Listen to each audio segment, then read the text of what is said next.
But the way it works is that there was a trial done over the last several years called the Hope for Liver trial. It hasn't been published, but it was the basis for getting the FDA approval in October for this device. And the study basically focused on about 50 patients, 48 patients total, but it was half in the United States, half in Europe. And essentially it was patients that were deemed unresectable and no longer receiving any other type of therapy.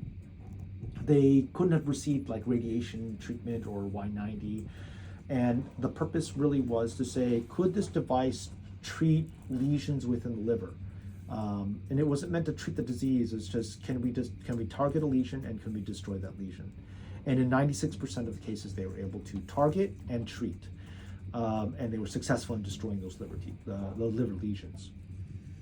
In about 25% of patients, they developed this abscopal response. And this was not something that was planned. It was something that they observed. And an abscopal response is when you treat the target, the off-target lesions respond. And the idea is it's like immunotherapy. So instead of getting a drug, the idea here is the treatment caused some kind of immunomodulatory, stimulatory effect, and the off-site treatment got some kind of effect. They did not treat patients that had extrahepatic disease, so they're only patients with in-liver disease. But one can assume that if those patients that got a abscopal effect, why would they only target the liver? They'd probably target other places, but we don't know that. The truth of the matter, though, is we don't know if it does really create an abscopal response. We don't know what will enhance that. In animal studies, a couple things that they found was that partial treatments did lead to a better abscopal response versus total treatment. And then animals that were on some kind of immunotherapy, some kind of medication, tended to have the most robust response. Okay. That's in animal models. We've done, like I said, 75% of patients where we've seen most of our immunomodulatory effects, and again, we're just kind of early, is really been in metastatic colorectal cancer. There is one young woman that received a treatment that is similar to yours in cholangiocarcinoma, and I believe is having an abscopal effect, but the jury's still out. I mean, because it's only been a couple weeks. We opened our program. We did our first patient December 1st, but then we had a huge lag because our treatment had had to be treated, like taken away and manufactured. And so we didn't really get back into doing stuff until about February. So we've, again, done about 10 treatments with about 14 treatments total. A couple of patients have received one or two treatments, have received multiple treatments. Around the country, the most prolific area, the most prolific hospital is Cleveland Clinic. They've done 16, so we're not too far away from them. Yeah. So, I mean, in terms of what it looks like, let me give you a video so I can describe that. So the company is called Histotripsy, and the device is called the Edison. It's a robotic platform. You'll see on the screen there's an ultrasound on this side. The patient will be in the middle, and normally the patient is under general anesthesia. This is a coupling device that allows the treatment head to couple with the patient. Okay. So this is the device right here. It's got a robotic arm, and we use a joystick to basically target lesions.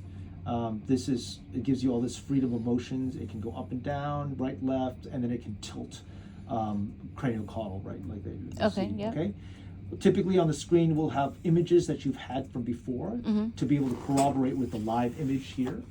And what happens here is this device here is this coupling device that what happens is it has a kind of a very flexible membrane on the bottom of it.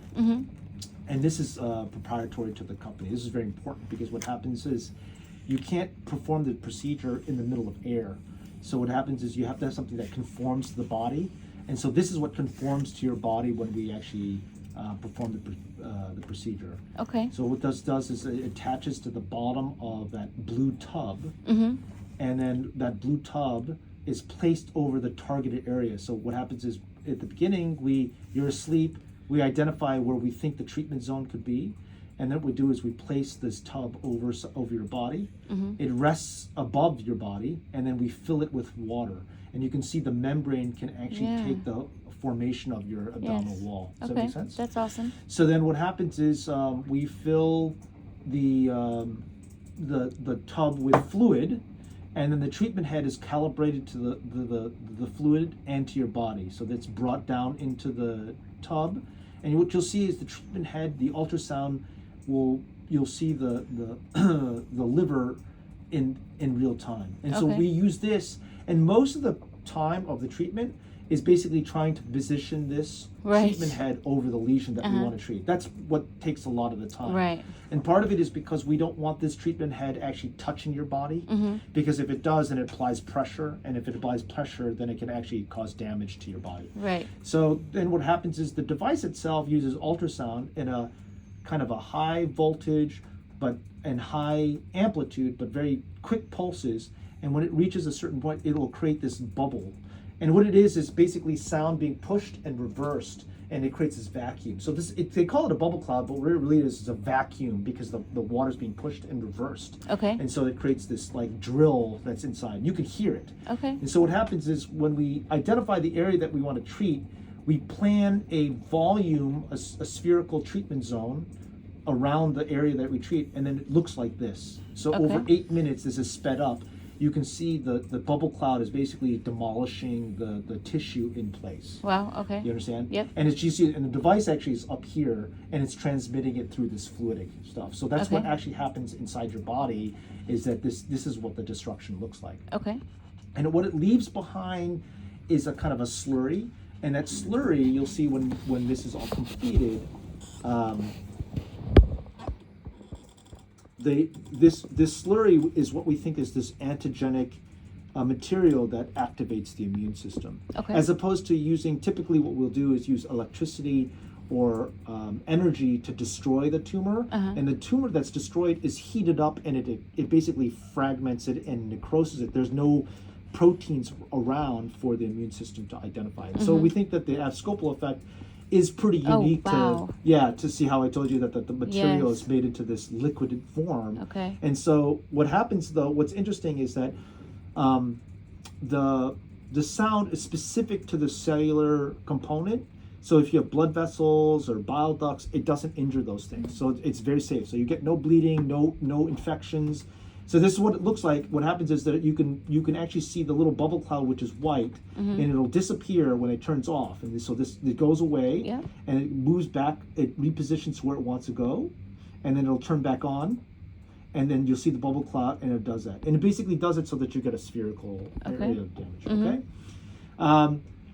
Right now, we keep patients overnight just because we have had a couple complications. One of them was renal failure. We had a patient that went into acute renal failure and had to stay for a couple weeks. We have not had anybody like that happen again. If the lesion, so one of the things that when we treat it, one of the limitations is that the area that it can reach is a fixed length. So you can imagine if there's lesions that are deeper, it just won't be able to reach it. Right. And the other problem is this sound is blocked by the ribs. Okay. So the problem is that the liver's up on the ribs. It's easier to treat things that are on the left side. But we can't treat things that are way back up high. Okay. And also the problem is that your diaphragm is rounded, and you have your lung. So there's air in between those areas. You can't actually image or treat. So air prevents you from being able to treat that area. Okay. Having looked at your scan, I think that if you were interested, you have a fairly sizable lesion in this left lobe that you can see here. What I pay attention to is the ribs. Yes.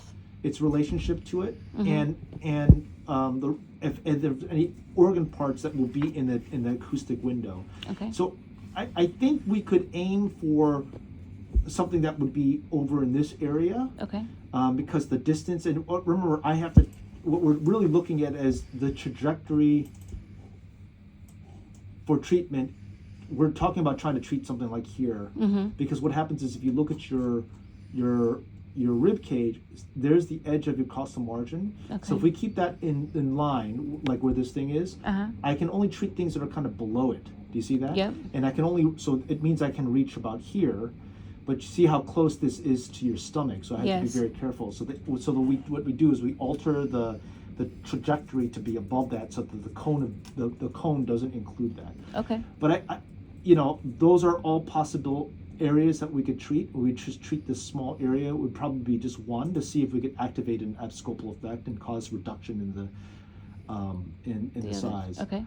You can see that how it's domed like this. Yes. And so your lung actually goes around this on the front end, and so there's no way for me to hit this. Plus your rib cage is here, so it's really hard to see that. And when you did this, I think you take a deep breath to try to, and you hold it to try to push that liver down.